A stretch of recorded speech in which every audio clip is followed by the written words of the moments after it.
All right, everybody. Ready to dive into something really important today? Cybersecurity. And trust me, this isn't just for the tech wizards out there anymore. Not at all. Remember that little coffee shop we both love, the one with the amazing lavender lattes? Yeah, yeah. Well, they got hit with a ransomware attack last week. Systems totally down, no lattes for anyone. Oh, yeah. And it turns out they had to pay a fortune just to get back up and running. It was a real wake-up call that cybersecurity affects us all. It really does. And that's why we're tackling the NIST Cybersecurity Framework and the Risk Management Framework today. Big topic. We've got some pretty intense excerpts here. NIST Cybersecurity Framework Policy Template Guide V2111 online.pdf, NIST CSF quickstart.pdf, and NIST RMF quickstart.pdf. Straight from the source. All from NIST themselves, so you know it's the real deal. Absolutely. And that coffee shop story, it really highlights why these frameworks are for everyone. Right. You always think it's just for, like, giant corporations or government agencies. Right. You think it's overkill if you're a small business. But honestly, it's surprisingly relevant to everyone, especially small businesses. Wait, seriously, even my little online store? The NIST RMF Quick Start Guide actually mentions small businesses specifically? I thought that was overkill, honestly. No, not at all. You're handling sensitive customer data every single day, processing payments online. You're relying on technology to keep your business going. And that's valuable information. Cybercriminals would love to get their hands on that. True. And you're right, the NIST RMF Quick Start really emphasizes that small businesses are targets. They might not have the same resources as a Fortune 500 company, but that doesn't make them immune to these attacks. Okay, you've convinced me. So let's break it down. What are these frameworks really like? How would you explain it to, say, my technologically challenged cousin? Okay, so imagine the NIST Cybersecurity Framework, CSF for short, like a blueprint. You're building a super secure house, Oh. your digital fortress. It's not about specific technologies, but more like best practices to really understand and manage your cybersecurity risks. I like it. A digital fortress? And the risk management framework, the RMF, that's your step-by-step instruction manual for actually building that fortress. Okay, so CSF is the blueprint, RMF is the instruction manual. Exactly. Got it. But, you know, when you say building a security posture, I don't know. Yeah, it's easy to get lost in the jargon. Yeah. Can we, like, bring this back down to earth a bit? Of course. Think of it this way. The CSF has 5 core functions: identify, protect, detect, respond, and recover. Right. Each one is like a different aspect of building and maintaining that secure house of yours. Okay, I'm intrigued. Break it down for me. What's the identify part all about? Well, remember how you said you thought your online store was too small to be a target? Yeah. Identify is all about understanding that even if you're small, you've still got vulnerabilities. It's knowing what devices and software you have on your network, what data you're storing, and where your weaknesses might be. It's like having a detailed blueprint of your house, so you know every possible entry point. So identify, basically taking stock of what you've got and where the potential weak points are. Got it. What about protect? Does this involve, like, those crazy long passwords I can never remember? You're on the right track. The protect function is all about putting those locks on your doors and windows. And yes, that includes strong passwords. It's about multi-factor authentication, keeping your software updated, and making sure you have measures in place to prevent unauthorized access. So basically, protect is building those strong walls, securing the entrances to our cybersecurity house. I like it. I see how this is all coming together. Exactly. Okay, detect. That sounds like the alarm system for our cybersecurity house. Exactly. Think security cameras and motion sensors. In the digital world, detect is about having the tools and processes to monitor your systems, looking for anything suspicious. Oh, so like what kind of tools? So you've got your intrusion detection systems, your Takes SIAN the tool. wheels. Yes, stands for security information and event management. Ah, okay. And even, good old-fashioned log analysis. These are your early warning systems, basically, alerting you to potential breaches before they become huge problems. So let's say our alarm goes off. We've detected something fishy. What happens next? This is where it gets really interesting, right? Absolutely. This is when the respond function kicks in. You need to have a plan. Right, because freaking out won't help anyone. Exactly. Remember that incident response plan we talked about? Yeah. This is where it comes into play. Who do you call? What are the steps to contain the damage? And how do you get rid of the threat? It's like, having a fire extinguisher. You have it handy, and you know exactly how to use it if there's a fire. Much better than panicking. Okay, so we've responded quickly, hopefully minimized any damage. But what about after the dust settles? That's where Recover comes in. It's all about getting back on your feet, restoring data from backups, figuring out what happened, and then making your defenses even stronger. Hmm. It's kind of like having good insurance. And a solid disaster recovery plan, right? Exactly. You hope you never need it, but if you do, Yeah. you're going to be really glad you had it. For sure. So we've talked about the what with the CSS, those 5 core functions. But now let's get into the how the risk management framework, or RMF. NIST RMF Quick Start lays out 7 steps, which seems like a lot, but let's unpack it. Yeah, let's do it. Step 1, prepare. Seems self-explanatory, but what's so special about preparing for the RMF? So it's more than just, gathering your documents and getting ready. NIST RMF Quick Start really stresses that this step is about understanding the why. Why are you doing this? The why behind all the cybersecurity efforts. Yeah. Right? Yes. Defining your organization's mission. What are your most important assets, the things you absolutely cannot lose, and figuring out your risk tolerance. Okay, risk tolerance. So that's like how much risk I'm willing to live with, right? Exactly. It's Yeah. understanding that you can't eliminate every single risk, right? Mhm. But you can make smart choices based on your organization's needs. Okay, makes sense. NIST RMF Quick Start actually has a really good example. Imagine a security measure. It's super effective, but crazy expensive, and might slow down your operations.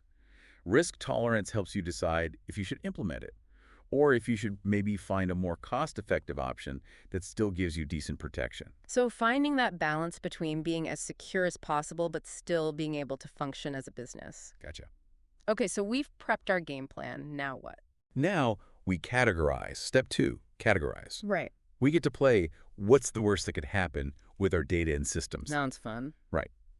We categorize them based on the impact a breach would have. Okay, so for like my online store, if my customer database was hacked, that would be high That's impact, lost, right? gotcha. Loss of trust, potential lawsuits, not to mention my reputation. Yeah, not good. Exactly. And categorizing your systems like that really helps you prioritize, right? You know the high-impact systems need the strongest defenses, so you focus on those first. You don't have to go crazy protecting everything with the same intensity. Exactly. This is making a lot of sense. So we've prepped our strategy, figured out our risk tolerance, categorized our systems. What's next on this RMF adventure? Time to choose our weapons for security controls. Step 3, select. Select our security controls. This is where it feels like things are getting real. So are we talking firewalls, antivirus software, or are there like more high-tech security gadgets I should know about? All that and more. The good news is we don't have to start from scratch. NIST has this amazing catalog of security controls. It's in NIST SP 853. Okay, Think of it like our cybersecurity menu. We can pick and choose what we need, I like it. what fits our budget, which is important. Especially if you're not, some giant company. Exactly. A whole catalog, though, that's amazing, but how do we even know where to start? That's where all that work we didn't prepare and categorize really comes in handy. Ah, okay. We know our mission, our risk tolerance, what systems are most important. Right. That helps us narrow it down. Choose the controls that are going to be the most effective for what we need. Okay, that makes me feel better because that sounded a little overwhelming. It's about working smarter, not harder, right? Exactly. Okay, so we've reviewed our options, we've chosen our security controls, our defenses are ready. Then what? Well, just like a real arsenal, you got to deploy them correctly. Right. That's where step 4 comes in, implement.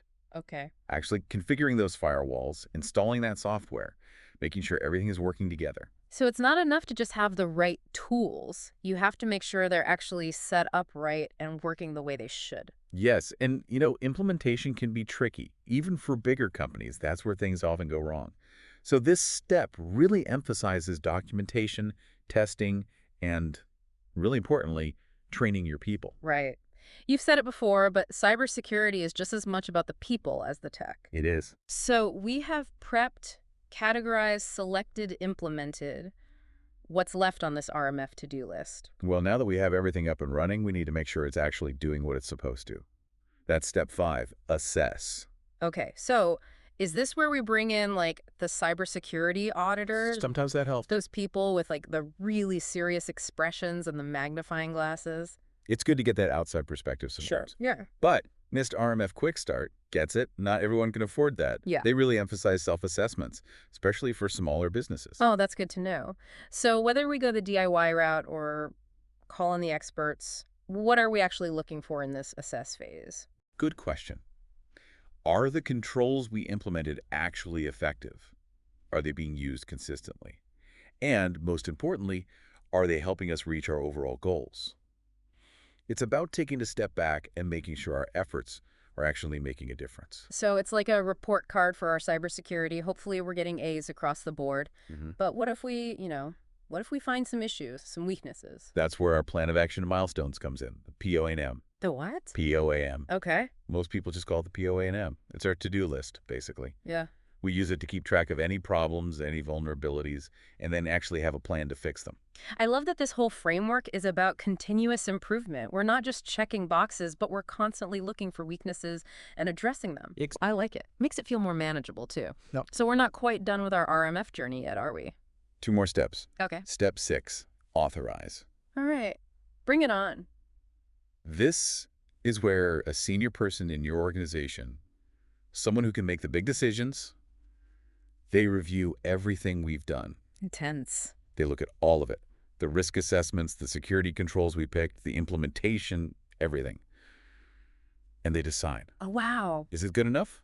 Or do we need to go back to the drawing board? So they give the final stamp of approval, like, yes, our digital fortress is ready for the public. It's like that. Yeah. And it's not just a formality. They are ultimately responsible. They have to be confident in what we've done. That's a lot of responsibility. But it makes sense. Someone needs to be accountable, especially if things go wrong. Okay, so we've prepped, categorized, selected, implemented, assessed, and we are authorized. Can we celebrate yet, or is there still another hurdle to jump? One more. The last step. Step 7, monitor.